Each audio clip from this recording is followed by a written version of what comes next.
John McCabe. Welcome to the show.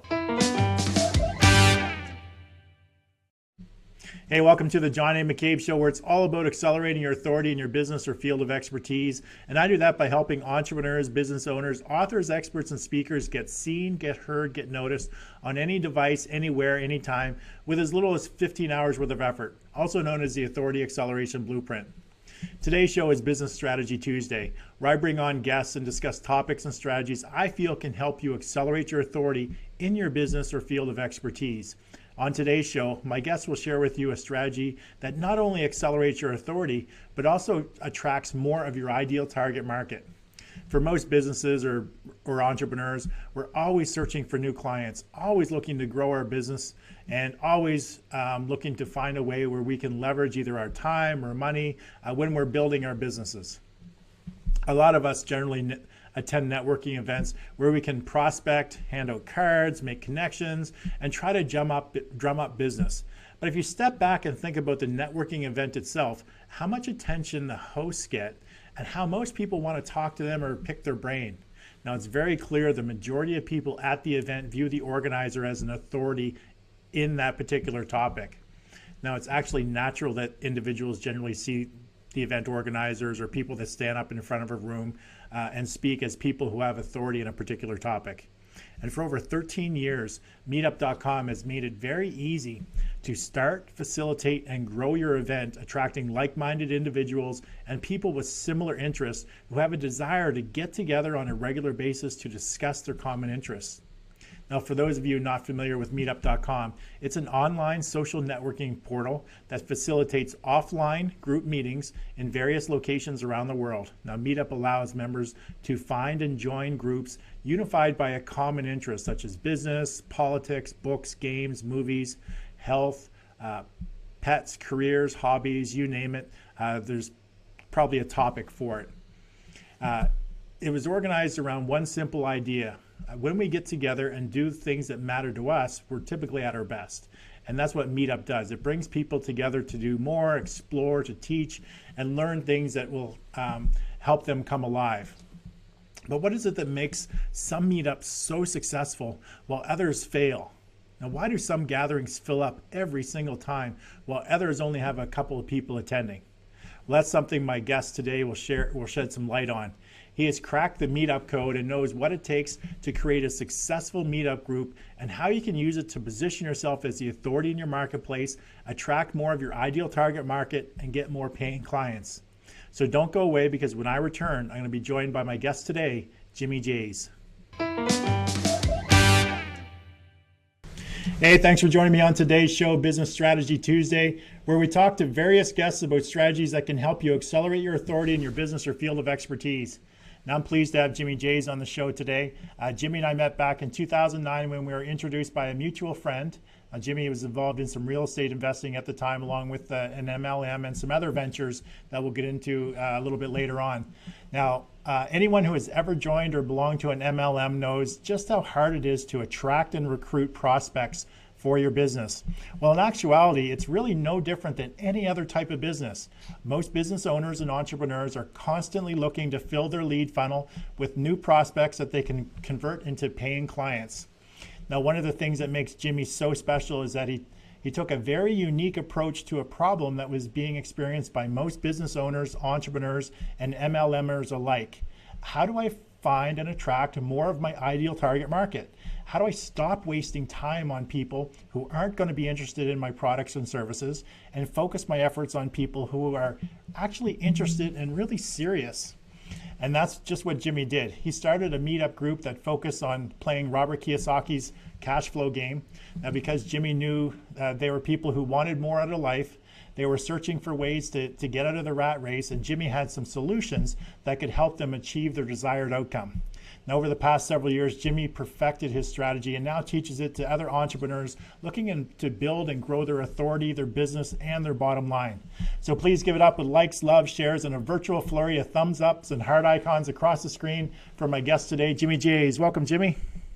Thank you very much. How you doing? I'm doing great. Excellent, excellent.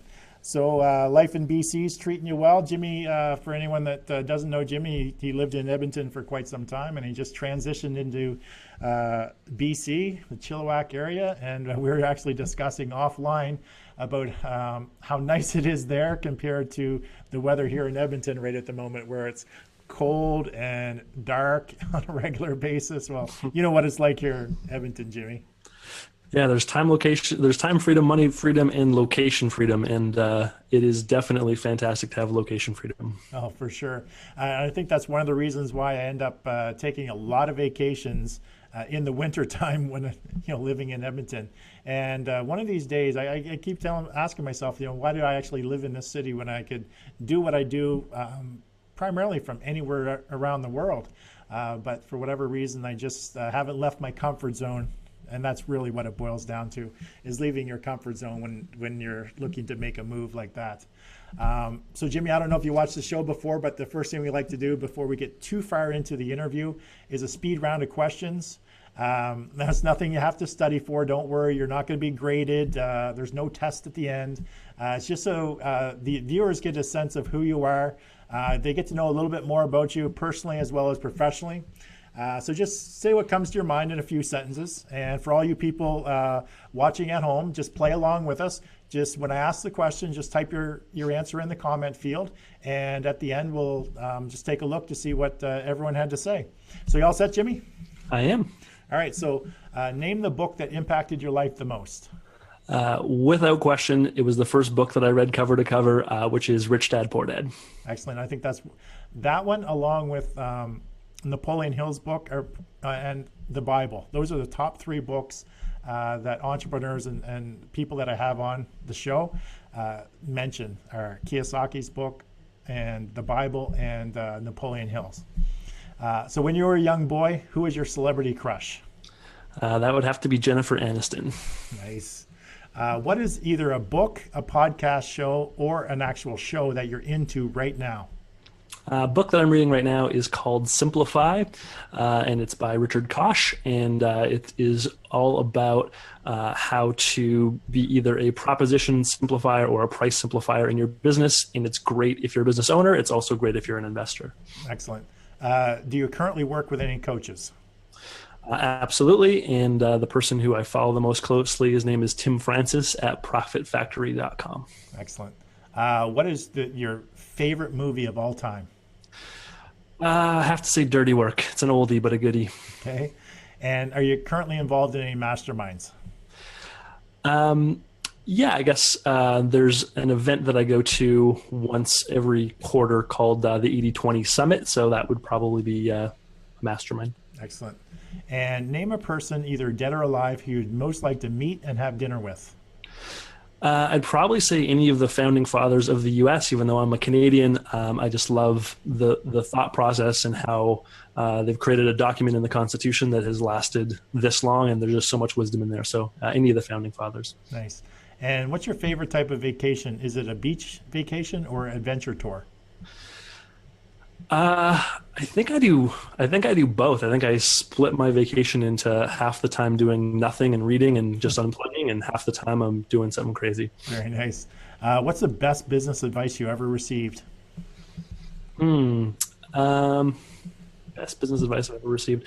I think probably the best business advice I've ever received is somebody said that poor people think week to week, middle class people think month to month, rich people think year to year, and the ultra wealthy think decade to decade. So trying to stretch my vision out for how long I'm looking into the future, and when I do that, the ups and downs of entrepreneurship don't get me as much when I'm thinking about how is this going to affect me in 10 years from now or a year from now. Very nice. And the last question is a two-parter.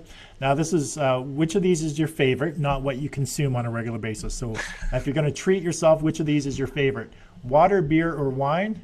Pizza, wings, or salad? I got to go with beer and wings. That's a good night. Excellent. So Jimmy, just in the next 90 seconds or so, I gave you a great intro, but maybe if you can touch a little bit more on your origin story, just give people some more background, a little bit more about you. Yeah, sure. I read Rich Dad, Poor Dad at 21, played the cash flow board game for the first time at 22, and was fortunate enough to quit my job at 23 from some passive income investments that I got into, simply because my expenses were really low as a young man.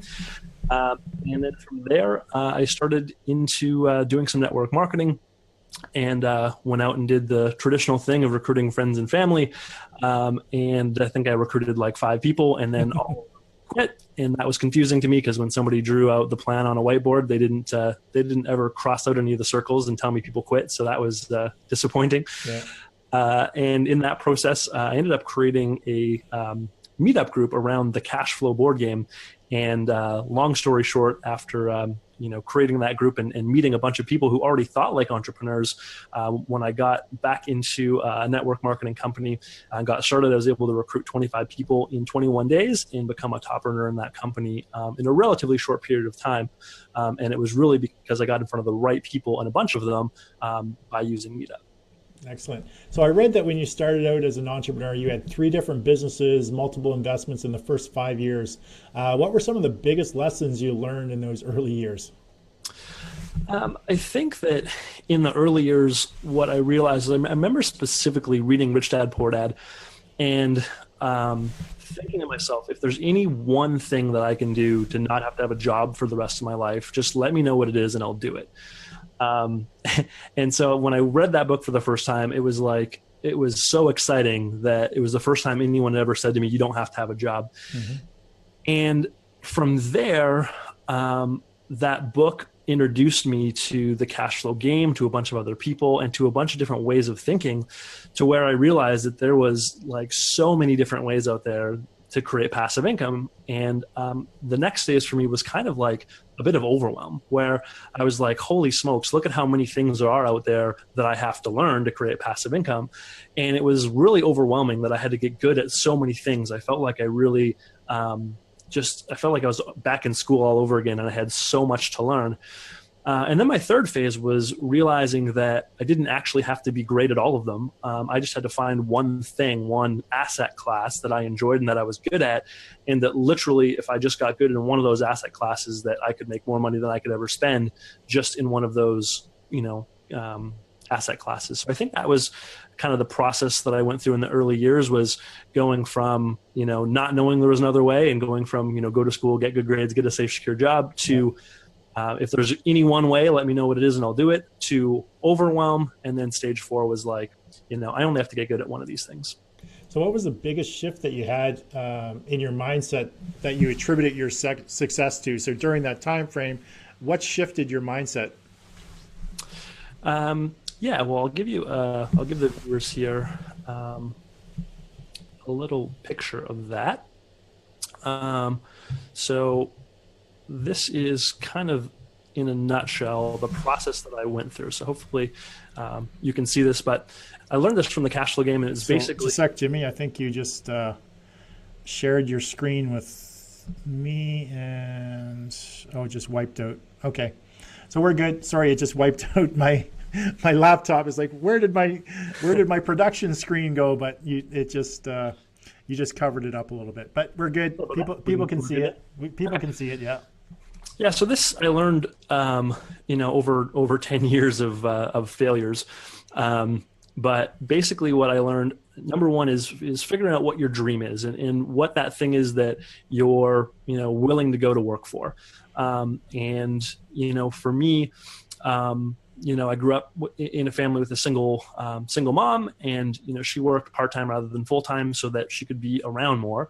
And I don't know what my life would be like if she wasn't around, but I can tell you that it would be different. So I watched my mom go through that path and choose time over money.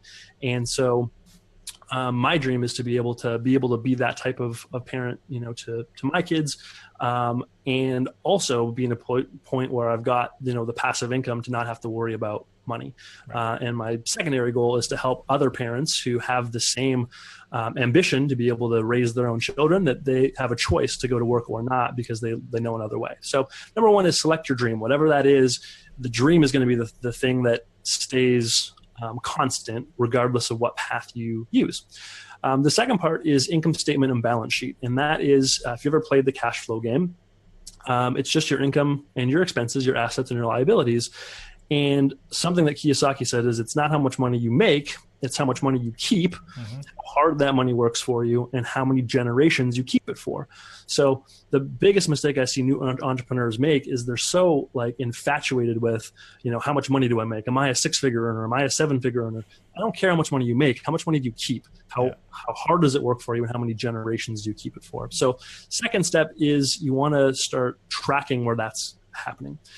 The third step, I call it experiential learning. And so whereas some people like to research and read books and think and learn that way, the way that I best operate is by taking action. And so I try to find ways that I can experience what it's actually going to be like to be in an asset class without having too much risk. So, try a bunch of different things, but do it in a way where it's not, you're not going to go bankrupt if you make a mistake. Right. Level 4 is get focused. So once you've tried a few different things, then figure out which one of these asset classes you want to be in and really start to focus.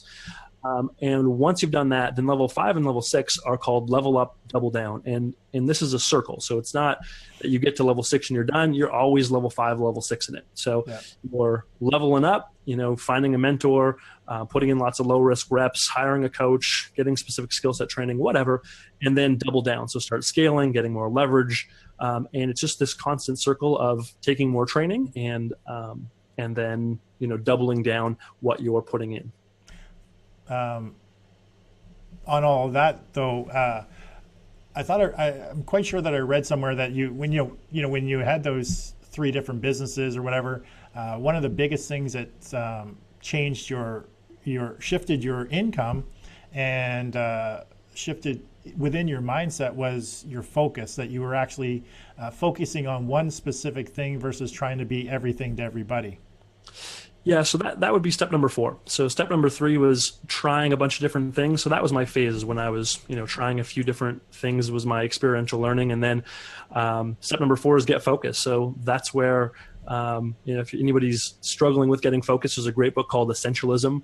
And he calls it straddling when you're trying to do 2 things at once. It's called straddling, and it means that you're not putting your full focus onto any one direction. And listen, your competition, the people that are fighting against you for the same customers, they're focused. Yeah. And so some people are like, should I work harder or work smarter? You got to work harder and smarter because that's what your competition is doing, and they're focused. If you're splitting your focus onto 2 different things and your competition is only focused on one thing, they're going to cream you. So that's where before you start doubling down, you better be focused. Excellent. So Jimmy, you started focusing all of your efforts into an MLM. Now, for anyone who's actually been involved in one, the recruiting is always the biggest challenge. Can you tell us how you came up with the idea of using meetup.com? Yeah, I wish I could say that it was some stroke of brilliance, but what happened was I was in a network marketing company and I was grinding out the kind of traditional way of building, talking to friends and family. And in the process, the short version of the story is that the company had a big fight with some of the top leaders, and the top leaders left, and they had to stay out. They had a 7-month non-compete where they could not be in business. And I decided to follow that leader. And I didn't really have a non-compete, but if I wanted to continue to be in business with him, I had to sit out of the industry for 7 months. So for a 7-month period, I knew that I was getting back into MLM. I knew that I wanted to meet other entrepreneurs, but I literally couldn't sell them because I had no business to sell them into. Okay. And it seemed like the worst thing in the world at the time. But in hindsight, it was the best thing on the planet because it allowed me to stop focusing on closing people, and it allowed me to focus instead on building relationships and just finding my ideal prospect. And so I had been playing the cash flow board game and enjoying that, and I ended up turning that into a meetup group, and I just met a lot of people, and I just built relationships with them and focused on how I could serve them. And rather than having the typical MLM ideology of, hey, I'm going to take everybody that I meet and convince them why they should stop doing what they're doing and start doing what I'm doing, instead of that, I used the cash flow game and met a bunch of people. And what generally happened was people who played cash flow either wanted to be in business, real estate, or the stock market. So people who wanted to go into real estate, I just directed them somewhere where they could learn about the real estate. If they wanted to be in the stock market, did the same thing. If they wanted to be in business, then they were prospects for me. And so for a 7-month period, I just met a bunch of friends and played the cash flow game.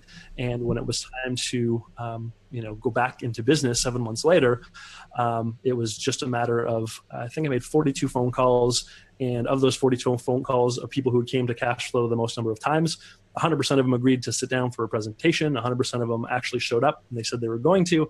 And I think 25 of them ended up getting started in a 21-day period. Nice.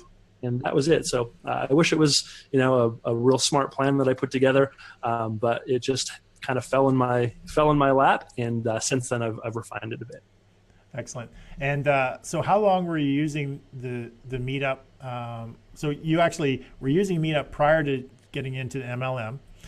So you, when you actually get into the MLM, you saw immediate results because of the relationships you built up over time. And that's one of the comments Barry Schimmel has to say is you actually focus on building relationships, not trying to sell people on stuff, which is a very important lesson I think a lot of people need to learn, especially at networking events. Everyone's there trying to sell you on their stuff as opposed to actually building a relationship with a few key people and then fostering those relationships.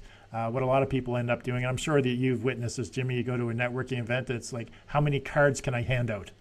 Yeah, the Carlson card slinger is what I call that. So you had, so you were fortunate that you built those relationships. And so when you started back into the MLM, you did great the first month, getting the 25 people in 21 days.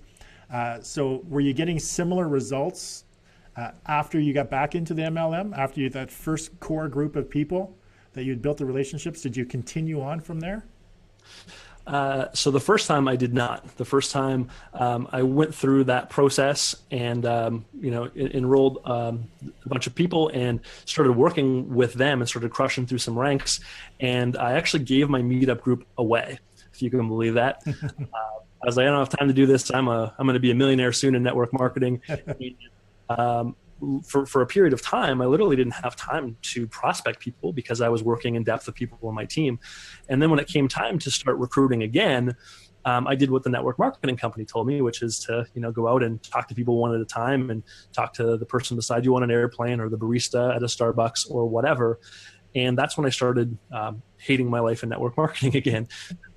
And so to answer how long the process takes, it really is about focusing on building a relationship with somebody. And beyond building a relationship with them, I would say what you want to do is you want to add value to somebody's life.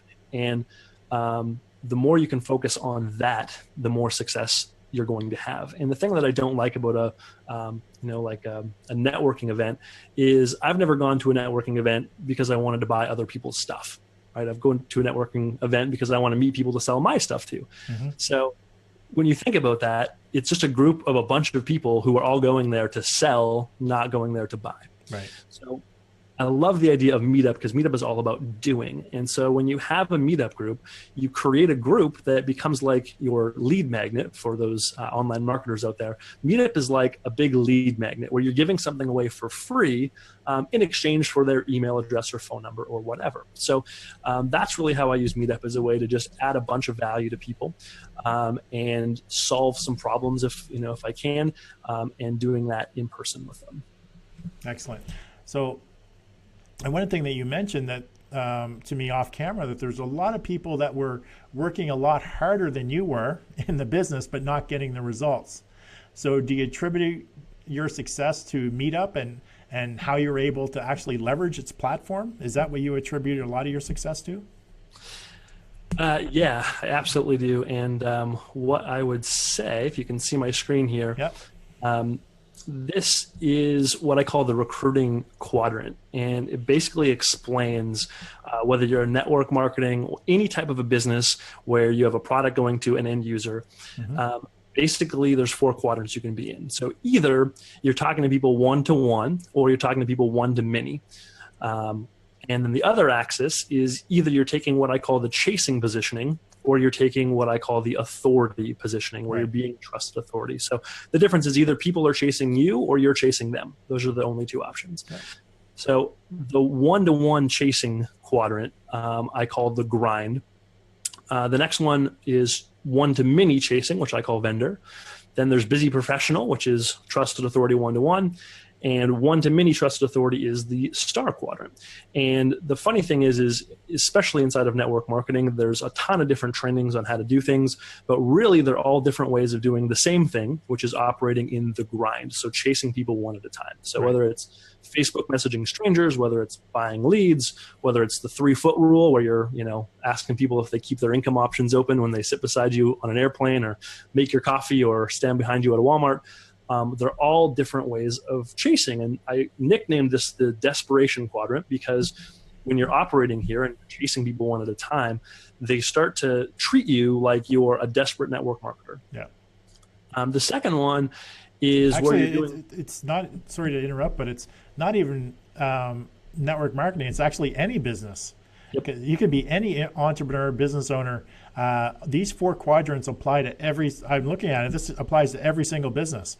And if you're out there chasing business, doing that one-to-one, it doesn't matter if you're network marketing or you're selling consulting services or you're building websites, it really doesn't matter. You're selling paint. That one-to-one is going to be a grind. It's going to be a nightmare in building and growing your business. Sorry to interrupt. I just wanted to make it clear for the audience that this is not specific to MLM. This is really effective and great insight to just about any business. So all the people watching the show are typically entrepreneurs and business owners. This is great information for every business. So sorry, Jimmy, just continue on.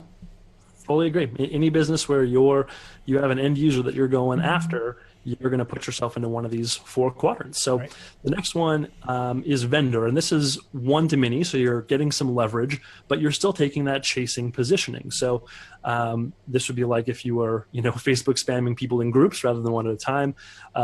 What you talked about earlier about handing out business cards. So if you're going to a networking event and you're the card slinger handing out your business card, at least you're getting leverage, right? At least you're not meeting people one at a time and you can, throw out 50 business cards in an hour, but you're still having that chasing mentality. People still, it's like you're chasing them. Another example of this would be a trade show. So you go to somewhere where there's a bunch of people that are in your target market and you plop a booth in the middle of it and you try to, chase people down. And this quadrant, you're going to make a lot more money than the desperation quadrant because you're getting leverage sales. So you're getting in front of groups of people at once. Unfortunately, you're still in the chasing quadrant. So, people aren't going to give you the respect that you deserve, and they're just going to look at you as just another salesperson. So you're going to make more money, but you're going to be just another sales guy. The next one is busy pro. And so this would be like if you got a great referral. So if you're part of a BNI group and somebody gave you just a perfect referral, that would be an example of this. Yeah.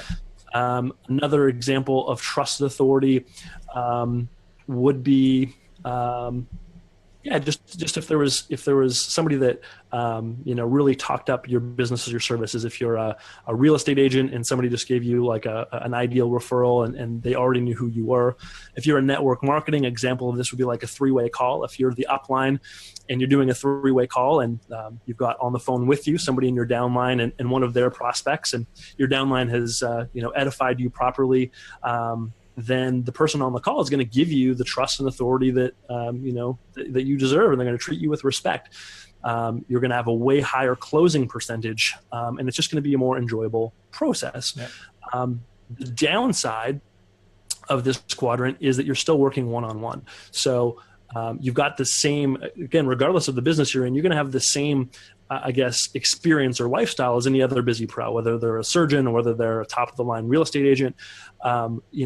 They get treated with the respect they deserve. They make a decent amount of money, but they got a phone that's like tied to their hip, and when it rings, they have to answer it because they're not getting any leverage. They're doing everything one-to-one. And so even though they're getting the respect that they deserve and higher closing rates, they don't have leverage. So in this quadrant, you're important, but you're not free. Yeah. And the last quadrant is what I call the star quadrant. And the star quadrant is where you've got that one-to-many factor and you're a trusted authority. So an example of this would be like if you had a best-selling book right? As soon as you do that, your book gets into multiple people's hands, regardless of, it's not one-to-one anymore. And as soon as your book becomes best-selling and you become a best-selling author, you've got the clout and the authority that comes with being a best-selling author. Another example of this, if you do it properly, is Facebook ads. So if you add value and you're driving Facebook ads properly, you've got that one-to-many leverage, and you can position yourself as an authority where people are chasing you. Another example of this would be if you were like speaking on stage at an event of yours to a couple hundred or a couple thousand people. It's trusted authority and it's one-to-many. So it's the star quadrant.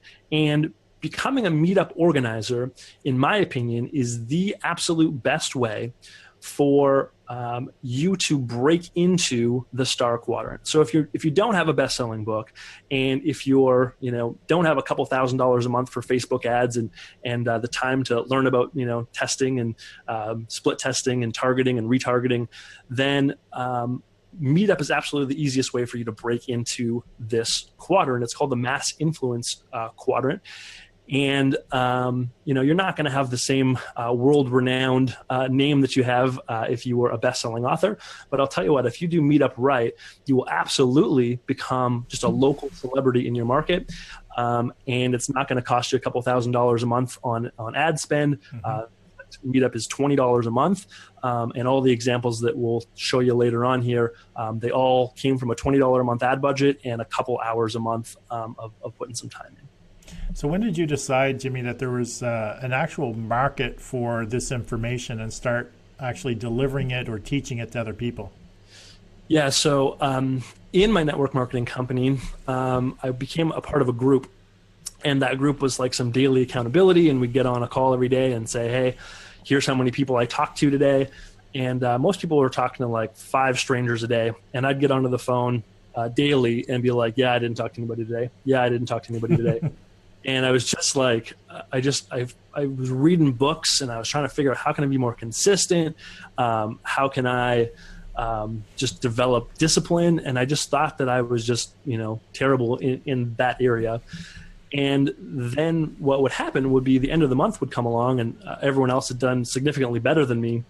And I had talked to nobody throughout the month, except that I had 30 entrepreneurs that came to my house to play cash flow, who all came to me and looked at me as an authority. And what happened was, after a few months of this, I was trying to develop the discipline to start talking to more strangers and doing all the stuff that they were trying to teach me. And what I realized was I was getting better results than the people who were talking to 5 strangers a day. And that's when I really started to see the results that were coming from having a targeted prospect that was coming to me. So once I went through that, I realized, man, rather than developing discipline and rather than trying to figure out how to talk to more people one at a time, I should really just get more leverage and take this meetup thing to the next level and do something that I enjoy while meeting prospects that are chasing me. So that was kind of the turning point for me, was when I saw when I saw that my results were better than other people's who were working way harder than me, who had way more discipline than me. I realized, man, this is something that I should be teaching to other people. Yeah, and it really is not about how many people that you talk to. It's really you had a much higher conversion rate. You might have talked to a lot less people, but your conversion rate was much higher, which means that your prospects were targeted that much better. I mean, as opposed to just talking to Sally on the street. I mean, these people were actually interested in pursuing something along the lines of what you were doing. So you had targeted prospects, you had a higher closing ratio, and you didn't have to work nearly as hard as a lot of these people. So I can't see a downside to any of that, actually. Me neither.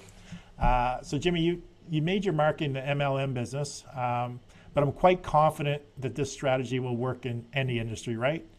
Absolutely. And you've been working with some people in different industries. Can you just talk a little bit about those? Yeah. So really, Meetup is just a site that is designed to help people do more of what they love. So I've helped lots of different people in different industries. So Some MLM examples of that would be somebody in a travel company. I've helped somebody create a group that's got 3,800 members in it now after a few years. That is called Edmonton Single Travelers Meetup. If you're in a fitness industry, whether you're a personal trainer or a network marketer or have any type of a fitness business, I've helped somebody create a meetup group that's called Lose Weight, Get Fit, Have Fun. And over the last year and about a half, her name is Kat. She's created 2 meetup groups that both have about 2,800 people in them. So even if 1% of those people convert, she's still in great shape. I've helped people in the real estate industry, whether they're looking to raise capital or whether they're looking to sell courses or coaching of their own. I've helped them create meetup groups where they're meeting people that want to come into the real estate game. And I've helped somebody in California create a group. He sells solar for a living, and he created a meetup group and used it just to meet more like-minded people. So you can have your meetup group be directly related to whatever it is that you do. Or not. Is the main point is that you're the person at the front of the room, and that it's about something that you enjoy. Because if you're doing something in your meetup group that is fun to you, that you enjoy, you're not going to procrastinate, because we don't procrastinate things that we love doing, and B, it's not any extra time into your day. Right. So if you love fitness, for instance, and you have a fitness meetup group, and normally you'd go and work out, for an hour, well, it'll take you an hour and 15 minutes, to host a meetup group. You've got an extra 15 minutes to do some, registration forms and stuff like that. But for the most part, it's going to take you a very small amount of time, because the bulk of your time will just be hosting events, and the events will be stuff that you were going to do anyways.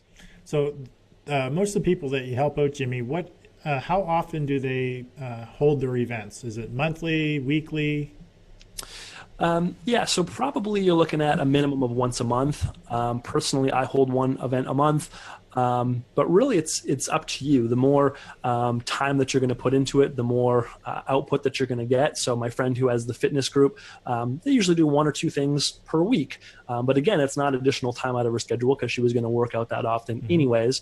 For me, I host 1 event a month. It takes me probably 3 hours.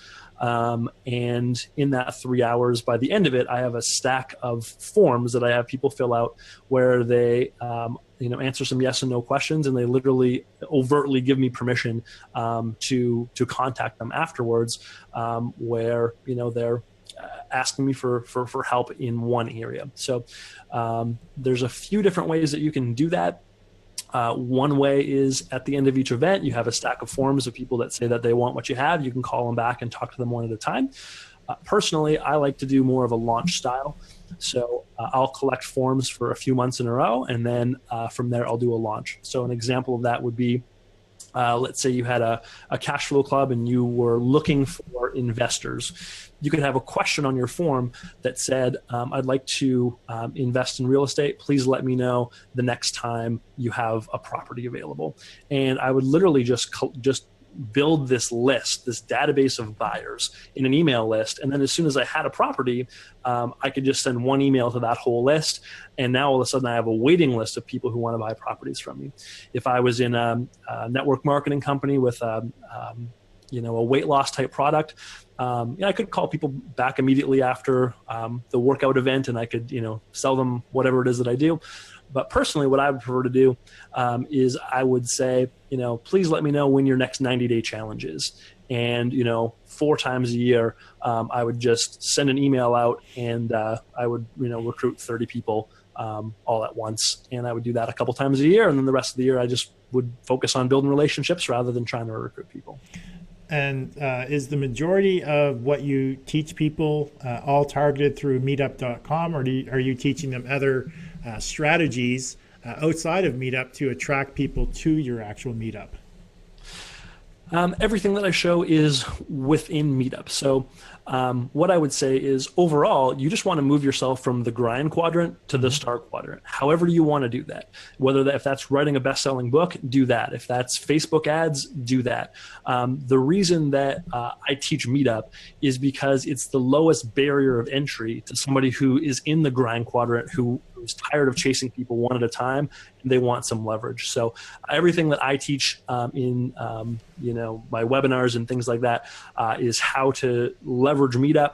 And the thing is, on Meetup, for those of you who aren't familiar with the platform, Meetup is like a little bit similar to Facebook. But if you can imagine that if you were on Facebook, if you clicked like on like a band or something like that on their fan page, if Facebook would then send you an email every time that band came out with a new album. That's how Meetup works. So on Meetup, when you join as just a regular person on Meetup, they ask you what your interests are. And then every time a Meetup group is created that matches one of your interests, they send you an email and say, hey, here's this group that you might be interested in.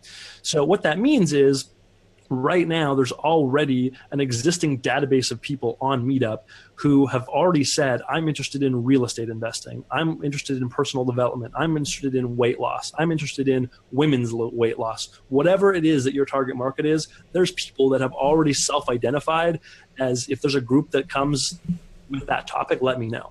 So as soon as you create your Meetup group, Meetup is going to send an email to everyone in your city who matches any one of those tags, and you're going to get in front of that existing audience who's already there.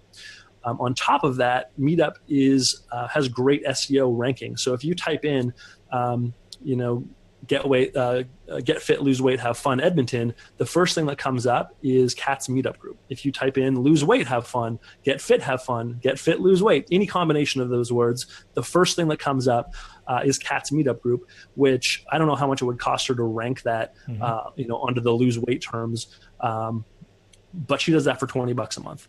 When you type in cash flow Edmonton or cash flow club Edmonton, the two top things that come up, one is fast track to cash flow, which has a multi-million-dollar income and budget. The second one is my Meetup group, which again is $20 a month. So Meetup, I think, is just the simplest path for somebody, the lowest barrier of entry to somebody to get into the star quadrant. And so that's exclusively what I teach. Excellent. So Jimmy, can you share with us a few tips on how someone can get started using Meetup to generate more leads? Yeah, absolutely. I'll give you some tips, and I'll use an example. So I'm kind of visual, so I'll give it to you visually. If this is Meetup, we're going to create a Meetup funnel for you. That's your intention. And there's three parts of your funnel. The first part is your Meetup group. The second part is what's called value events, which is what you're doing at your Meetup event. And the third thing is your form, and this is where people fill out. They give you all their information, their name, email address, phone number. If you have any additional questions you want to ask them. So in a fitness group, I might say on a scale of 1 to 10, how would you rate your fitness? On a scale of 1 to 10, how would you rate your nutrition? On a real estate form, I might say something like, I'd like to actively invest. Let me know about any real estate courses that are coming up.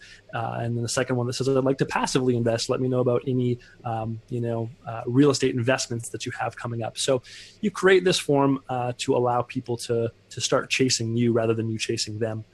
From there, Meetup has their current subscribers, which I told you about, that they dump in. There's also people that search on Meetup, just like on Google. And then there's Google itself. So Meetup and Google dump people into the top of this funnel for you. And out of the bottom comes your perfect prospect. So that's kind of the high-end level of what happens.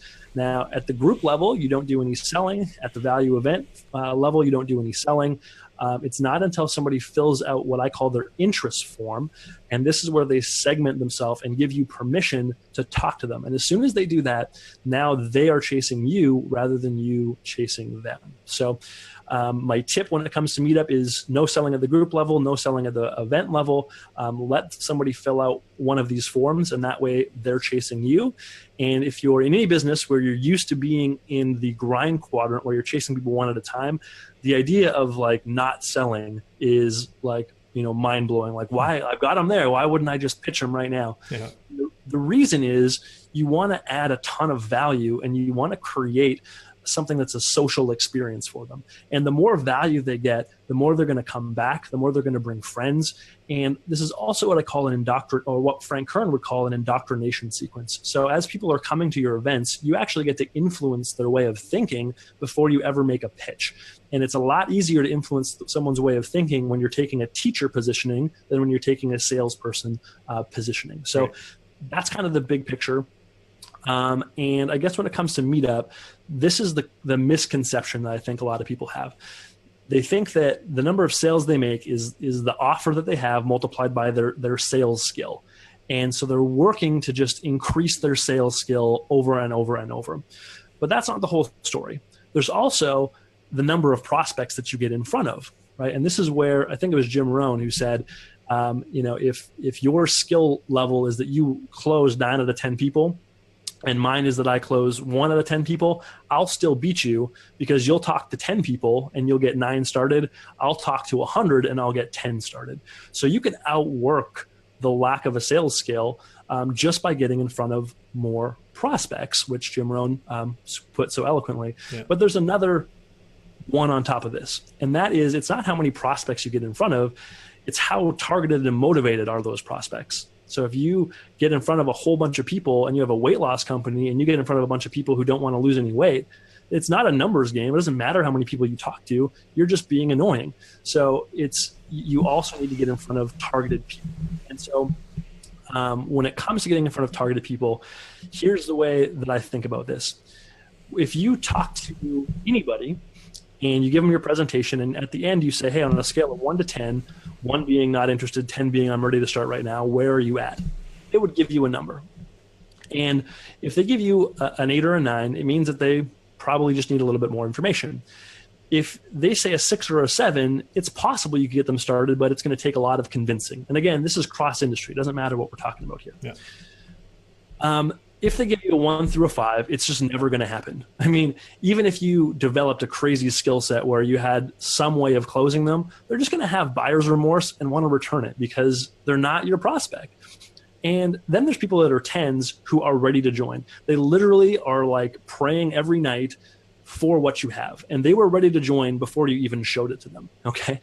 So this is kind of like the scale. And what most people do is they try to increase their ability to sell so that they can start closing not only the 10s, but also the 8s and the 9s. And then they think, well, if I could just get a bit more sales training, then I could convince the 6s and the 7s. And then if I could just get a bit more sales training, maybe I convince the 4s and the 5s.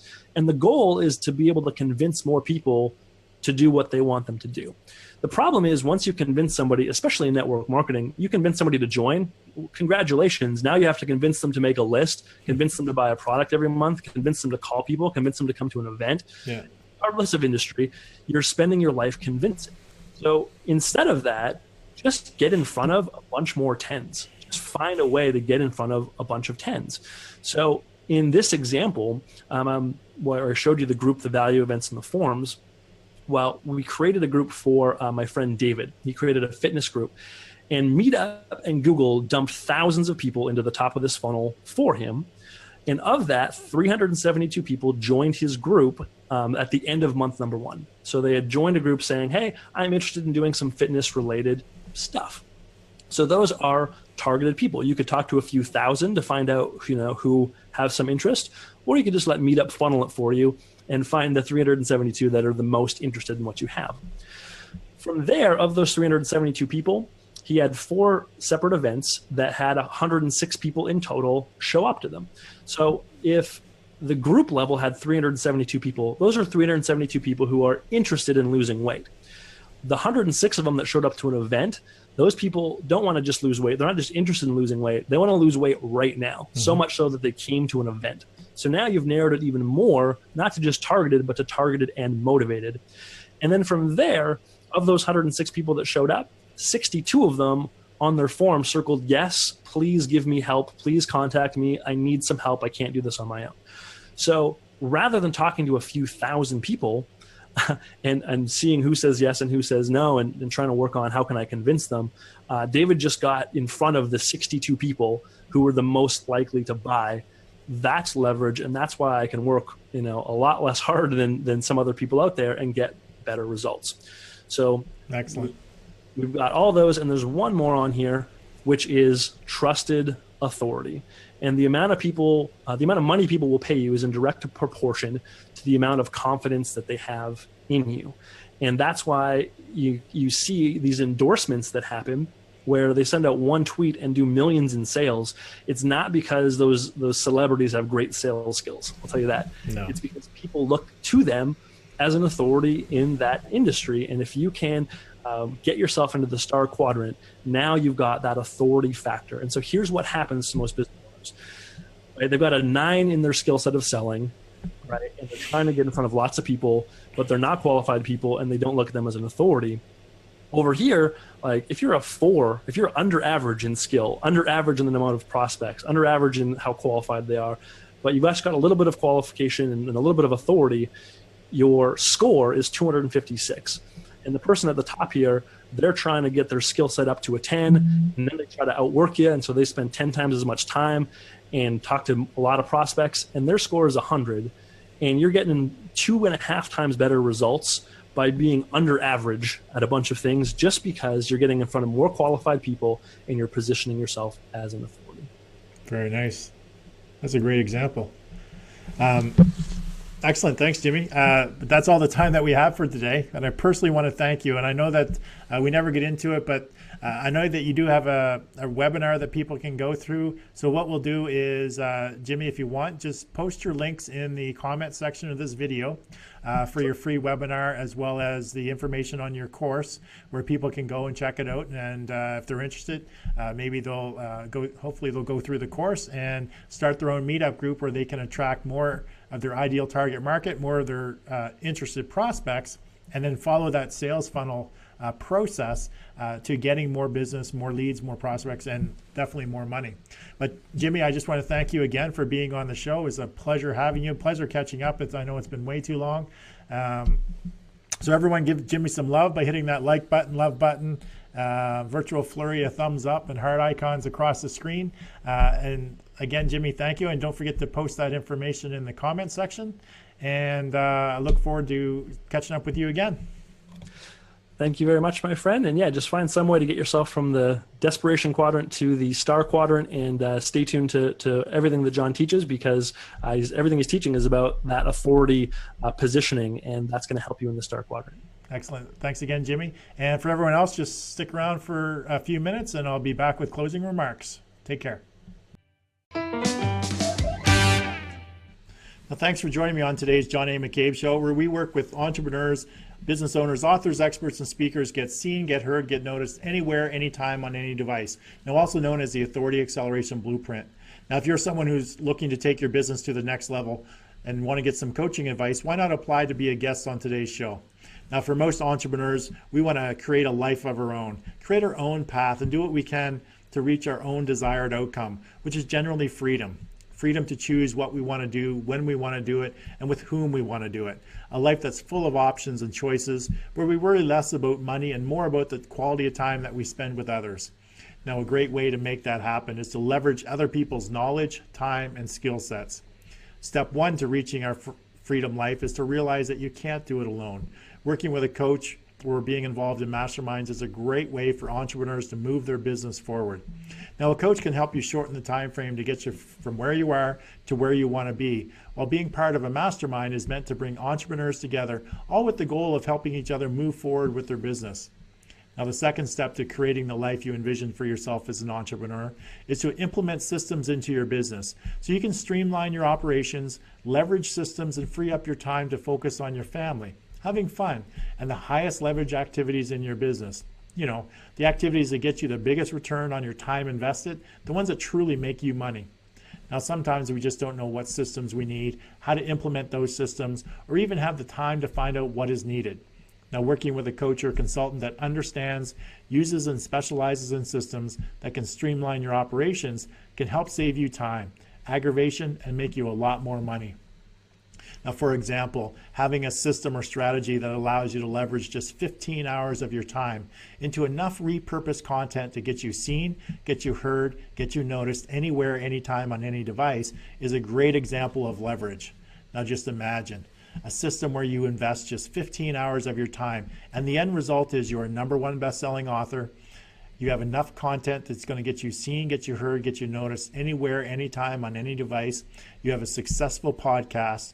Now it's automatically attracting more attention, giving more value, and generating more leads, which enables you to attract an abundance of paying customers. Now this is also known as the Authority Acceleration Blueprint. Now to find out more about the Authority Acceleration Blueprint coaching program or mastermind, then contact me via my website at johnamccabe.com or connect with me through my show's Facebook page. Now again, thank you for joining us on today's show, and I look forward to seeing you on tomorrow's show when I have another great guest on discussing their business and accelerating their authority. So have yourself an amazing day, and I look forward to seeing you again real soon.